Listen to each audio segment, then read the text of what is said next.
Well, there's a few things. One, being more involved in actually collecting the data and talking to staff about the data. I personally have eliminated some of the phrases that I've been using in the discussion with the patient, caught myself, and actually was pointed out by a few people that I was using the word hopefully, which kind of brings a negative vibe to the thing, to the actual explanation or the talk with the patient. So I have cut that out of all the verbiage and now just kind of stuck with the main points and talked about everything being very good versus hopefully everything was very good. The other thing is just by being part of the team itself, the outpatient team, and collecting the data, I've been trying to be more of a vocal leader, discussing with the patient or discussing with the techs in the department, being a kind of vocal leader, letting them know that, hey, this is something that we have to be consistent with, making sure that people are consistent. If someone isn't consistent, kind of talking to them about it, and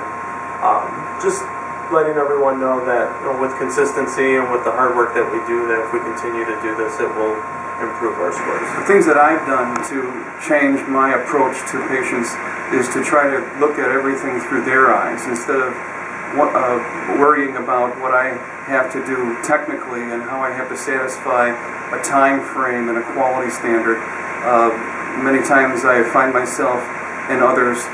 moving toward the technical side rather than the human side. And so when there's a patient there, we always have to remember that this is a human being and they don't really care about the technical side that we are responsible for. They care about having a good